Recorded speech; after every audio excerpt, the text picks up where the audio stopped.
Olá, bom dia, meu amigo, minha amiga.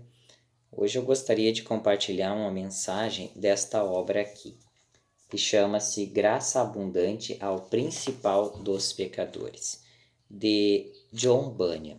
É uma autobiografia, este livro é uma autobiografia, quer dizer o quê? Que o próprio John Bunyan é quem escreveu esta obra, contando a sua vida, contando a sua história. Quem foi John Bunyan? John Bunyan foi um pregador, ele viveu no século XVII na Inglaterra. John Bunyan viveu em 1628, né, que ele nasceu, a 1688.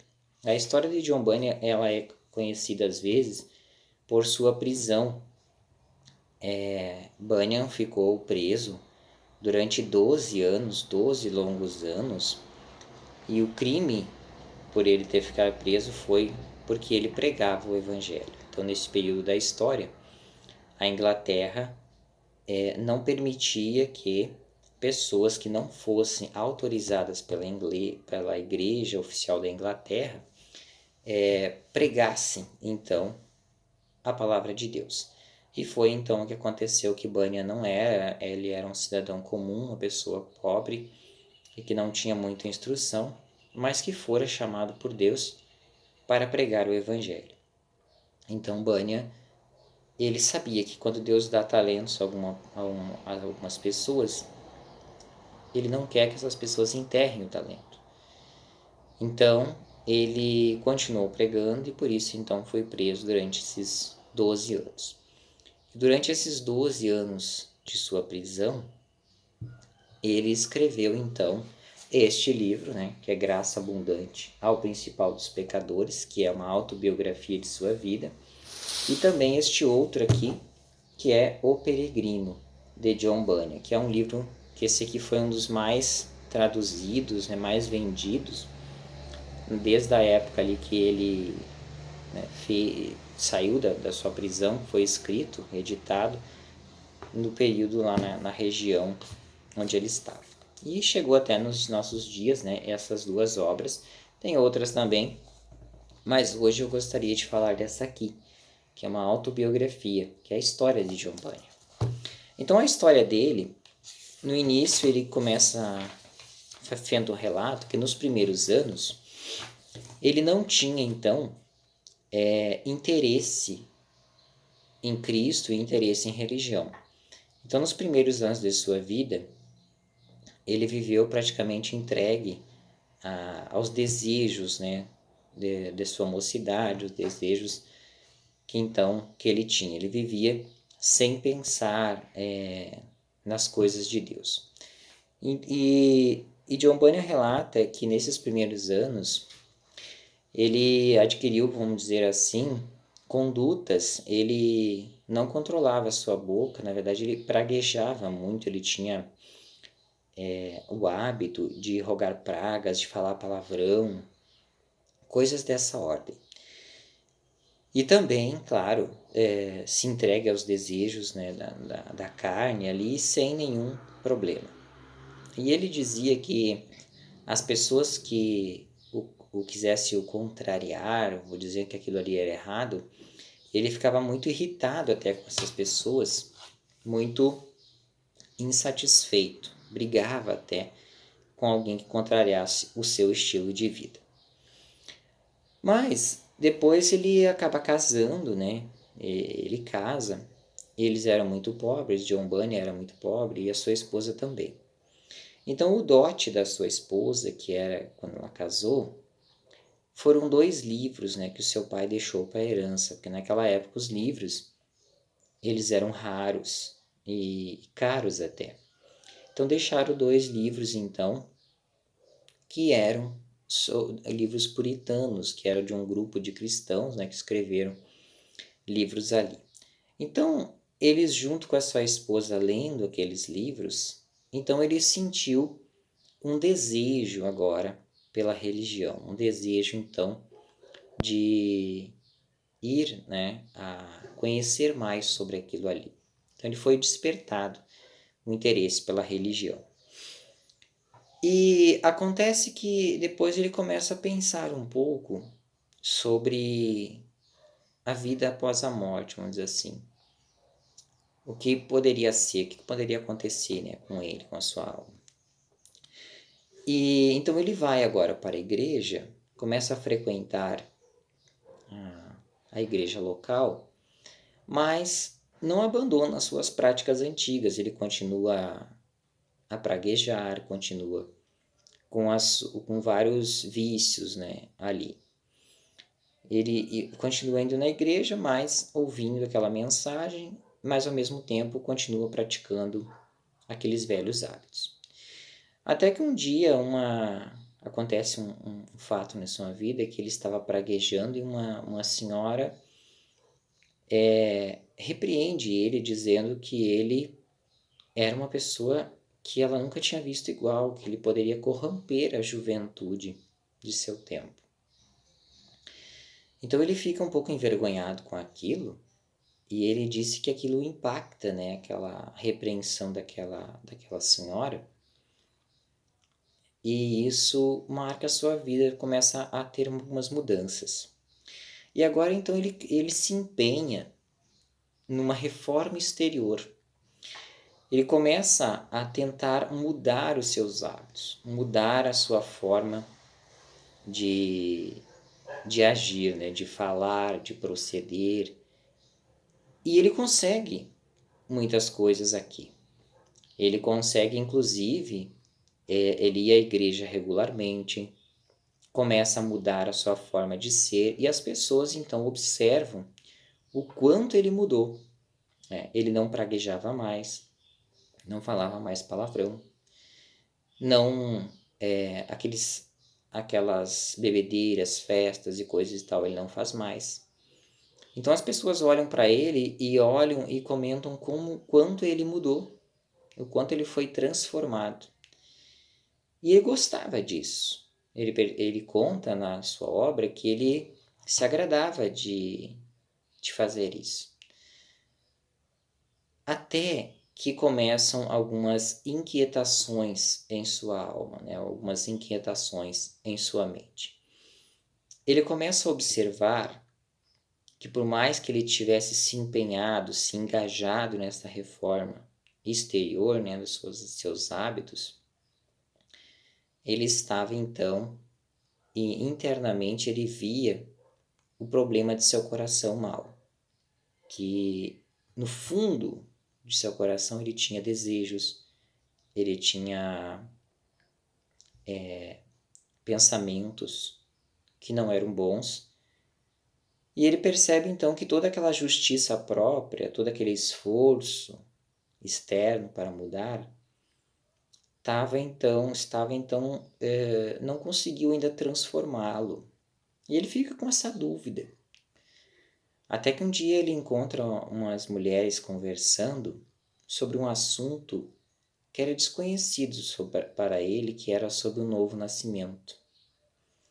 Então ele se aproxima para ouvir mais sobre isso. O que elas estão falando sobre novo nascimento? E essas mulheres comentavam sobre a graça de Deus, sobre a ação, a fé em Jesus Cristo, a ação de Deus para transformar a nossa vida.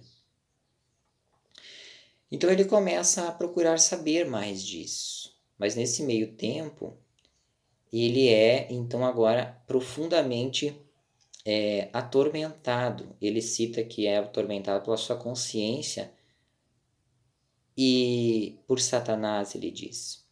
Na verdade, ele começa a perceber que a sua inimizade contra Deus, a sua inclinação do seu corpo, né, a inclinação dos seus desejos, eram continuamente mal. Por mais que ele tivesse aquelas reformas exteriores ali, que as pessoas achavam que ele tinha mudado, interiormente ele percebe que não, que a nossa natureza é de rebelião contra Deus, que nós desejamos coisas que são contrárias à sua palavra do Senhor. E ele começa a se desesperar com essa situação, que ele está se sentindo, nas palavras do apóstolo Paulo, né, miserável homem que sou. porque ele tentou fazer uma reforma exterior, né? Tentou ali mudar, mas, no entanto, ele não conseguiu atingir, né, o que ele queria. E isso continua durante muito tempo, então ele vai, mesmo assim, às vezes ouvindo, conhecendo, e ele estava conhecendo cada vez mais afastado, e ele pensava assim, bom, se eu acho que não sou salvo. Ele pensava assim, porque tudo o que eu faço parece que não, não dá certo, até que ele entende que, na verdade, a nossa justiça, ele lê uma obra chamada Comentário de Martinho Lutero aos Gálatas, que ele fala sobre a nossa justificação pela fé em Cristo, e isso traz bastante alento para a Bânia. E ele então percebe ali a nossa verdadeira justiça que vem de Deus, que vem de Cristo, que morreu por nós no Calvário, e ela vem por nós através da fé. Nós somos reconciliados por Deus por meio da fé em Jesus Cristo, não por obras, para que ninguém se glorie. Então, ele continua esses ataques por alguns anos, pelo que ele relata em sua obra, até que o triunfo da graça vem sobre ele. Então, assim, ele percebe o quanto Deus o ama, quanto Jesus Cristo o ama, e ele foi resgatado. E aquele fardo pesado cai. Agora eu queria ler um trechinho aqui que ele fala sobre da obra, de algumas recordações dele. Diz assim: recordo que um dia, em uma viagem ao campo, eu meditava sobre a iniquidade e a blasfêmia de meu coração e considerava a inimizade que havia entre mim contra Deus, em mim contra Deus. Nisso, Colossenses 1:20 veio à minha mente, havendo feito a paz pelo sangue da sua cruz. Esse versículo me fez ver repetidas vezes que Deus e a minha alma eram amigos por meio do sangue de Cristo. Vi que a justiça de Deus e a minha alma pecadora poderiam viver unidas por meio do sangue de Cristo. Esse foi um dia excelente para mim, espero que nunca o esqueça.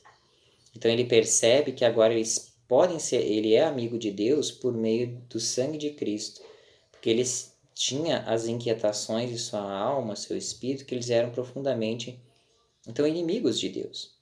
A nossa natureza humana era tendenciosa ao mal, ele percebe isso. E agora ele vê que ele pode está unido com Cristo, agora foi reconciliado por meio de Jesus Cristo. E ele diz que isso trouxe alegria e paz inabaláveis. E Bunyan começa então agora a continuar, né, pregando o evangelho. Ele continua, e Deus deu a ele dons de pregar. E às vezes ele fala que às vezes subia ao púlpito para pregar. Ele geralmente pregava para as pessoas mais humildes, né? E as pessoas vinham a ouvi-lo, e sempre quando ele subia para pregar, às vezes ele sentia o peso, né, dessa iniquidade, mas quando ele começava a pregar, essas coisas passavam e Deus o sustentava, e ele então proclamava o evangelho.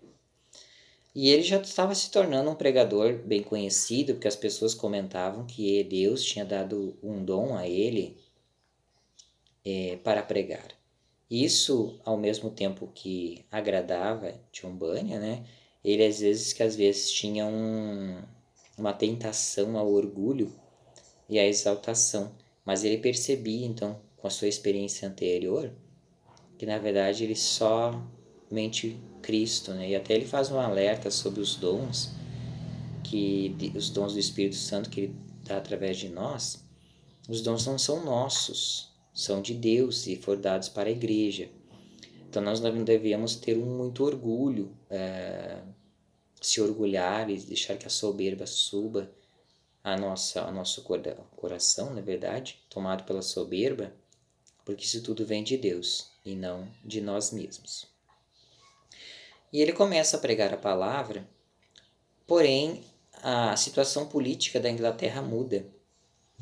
E agora vem um novo governo na Inglaterra que esse novo governo não permite uma liberdade religiosa como eles tinham antes.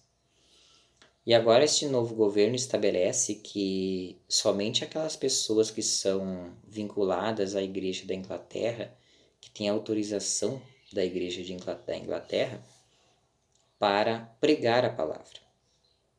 E John Bunyan não tinha o estudo formal, né? Era um funileiro simples, né? A profissão dele, na verdade, ele consertava panelas velhas. Era uma pessoa muito humilde e então ele não tem essa autorização para pregar o evangelho. E a pena para quem descumprisse essa regra, esse crime, era um crime, na verdade, era a prisão. Então John Bunyan é levado, ele sabe da lei, continua pregando, e numa dessas suas idas ele é preso. E é levado diante de um tribunal, e que o tribunal conversa da seguinte forma com ele: olha, John Bunyan, você tem uma esposa, tem 4 filhos. Esses filhos, na verdade, a primeira esposa dele, né, teve 4 filhos, ele casou 2 vezes. A primeira esposa teve 4 filhos, só que ela faleceu. E essa segunda esposa, então, cuida dessas crianças, né? E uma delas era cega, a sua filha Mary. E os juízes dizem: olha, você tem uma esposa e 4 filhos para criar. E elas precisam de você. Vamos fazer o seguinte: se você parar de pregar hoje, nós te soltamos, porque o seu crime é pregar o evangelho. Se você parar de pregar, nós te soltamos. Mas John Bunyan diz o seguinte: olha, se vocês me soltarem hoje, amanhã eu estou pregando. Porque quando Deus dá um talento a uma pessoa, Deus não quer que a pessoa enterre esse talento. E durante esse tribunal, esse julgamento, até a esposa de John Bunyan, ela interfere, tentando convencer os juízes, e ela diz o seguinte: esses juízes criticam que John Bunyan não é um homem que é experiente para pregar, e eles dizem, um dos juízes, que a doutrina, por exemplo, é do diabo. Então a esposa diz: meu senhor, quando o justo juiz aparecer, ficará conhecido que a doutrina de Bunyan não é do diabo. Então assim eles começam. Então Bunyan foi preso e ficou na prisão por 12 longos anos. 12 longos anos. Agora fica a pergunta: como que Deus pode permitir uma situação dessa de um pregador que proclamava o evangelho, que pessoas vinham ouvi-lo, ele ajudava muito, porque o evangelho transforma a vida das pessoas, e agora sua voz é silenciada e ele vai para uma cadeia. Mas quando Deus fecha uma porta, ele abre outra. Quando John Bunyan foi silenciado para a pregação, ele começou a escrever. E desse período da prisão, nós temos estas obras que até agora chegou aos nossos tempos. Graça Abundante ao Principal dos Pecadores, foi um livro que ele escreveu na prisão. E O Peregrino, de John Bunyan, que conta a história de um homem que vai para o céu. E esses livros impactaram gerações e chegaram até os dias de hoje, que eu estou comentando este. Então perceba que os planos de Deus são maiores que os nossos. Nós não sabemos muitas coisas, mas Deus sabe de todas as coisas. John Bunyan sai da prisão agora, durante esses 12 longos anos, e ele diz que esse período foi muito difícil para ele, porque quando ele lembrava da sua família, especialmente dos seus filhos e de sua filha que era cega, a dor era tão grande que como se estivesse arrancando a carne dos seus ossos. Tamanha era a dor. Ele ficava pensando, né, que sua filha, que era cega, porque naquele período não existia benefícios sociais, Então, os cegos, né, eles ficavam pedindo esmolas nas ruas. Então, ele ficava imaginando que sua filha poderia estar precisando. Então, para ver o sofrimento de John Bunyan nessa prisão. Mas ele lembrava, quando estava na prisão, dos primeiros cristãos, que também foram lançados na prisão, por lei dos homens, que também foram amarrados, foram jogados aos leões, que sofreram perseguições, apedrejamento. E esses relatos dos primeiros cristãos o fortaleciam a ele permanecer firme ali durante aquele período e não abandonar o chamado de Deus para a sua vida. Olha o preço que esse pregador pagou, né, por não abandonar o chamado. Ele poderia simplesmente ter parado de pregar naquele momento e simplesmente ter ido a sua vida com a sua família e não ir para a prisão. Foi o que os juízes propuseram, mas ele não quis, ele decidiu ser fiel a Deus. E ser fiel a Deus às vezes traz essas consequências. Nós perdemos alguma coisa, mas ganhamos muita coisa. Até John Bunyan tem um relato na sua obra que ele diz: não adianta nós ganharmos o mundo inteiro. Você pode conquistar muitas coisas, ser muito bem sucedido no mundo. Mas apenas 1 hora no inferno faz você esquecer de tudo o que você ganhou aqui. E John Bunyan agora fala um pouco sobre o benefício, né, da aflição. Eu vou ler um trecho aqui da sua obra que diz assim: nunca vi tanta abundância e plenitude de graça, amor e misericórdia quando vi depois da tentação. Graça abundante estendida sobre grandes pecados. Onde a culpa é mais terrível e veemente, ali a misericórdia de Deus em Cristo, quando outorgada à alma, se mostra mais sublime e poderosa. Depois que Jó passou pelo seu cativeiro, obteve 2 vezes mais o que possuía antes. Então ele percebe, durante todo esse período da sua vida, existe um período, né, antes da sua prisão, que ele passou por grandes tentações de Satanás tentando tirar ele do caminho. Mas ele perseverou, e ele diz que nunca vi tanta abundância de graça, né, amor e misericórdia que veio depois da tentação. Então o período da tentação é difícil realmente, mas depois vem um período de graça, um período de abundância, né, plenitude de graça. E ele lembra de Jó, que passou por grande provação, por grandes, né, problemas, mas ele permaneceu firme e obteve 2 vezes mais do que possuía antes. E John Bunyan então continuou pregando e depois ele sai da prisão e continua as suas pregações. E muitas pessoas saíam para ouvi-lo. Nos dias da semana, geralmente naquela época, imagina, 1600 e alguma, 1680, 70 por aí. Mais de 1.000 pessoas se reuniam para ouvir durante a semana, né? E mais de 3.000 final de semana. Imagina que naquela época não se tinha nem microfone para falar, como as pessoas se aglomeravam para ouvir John Bunyan. Até um teólogo famoso da época, John Owen, ele ia ouvir John Bunyan. Tamanho era a unção de Deus sobre a sua vida. Então que esta história, esta biografia de John Bunyan, que o título da obra é Graça Abundante ao Principal dos Pecadores. Este homem teve uma convicção de pecado muito grande. Ele percebeu que ele era realmente inimigo de Deus e que dependia de Cristo. Ele tinha um fardo pesado em suas costas, mas ele sabia que a forma correta de aliviar esse fardo é vindo a Cristo, confiando na graça, na misericórdia dele. E ele foi transformado numa nova pessoa, ele nasceu de novo e fez grandes obras, né, tanto na pregação quanto nos livros que chegaram até hoje. Então que essa história possa nos inspirar, né, que Deus nos ajude a seguir a nossa caminhada, que nós nunca devemos desistir e saber que Deus está no controle da nossa vida e sermos fiéis independente do que aconteça ou que venha acontecer. Nós somos chamados para ser fiéis a Deus. Então, que Deus lhe abençoe. Então, até uma próxima oportunidade, com um comentário de uma outra obra, se Deus nos permitir, né, com a graça e a misericórdia dele. Então, que Deus o abençoe.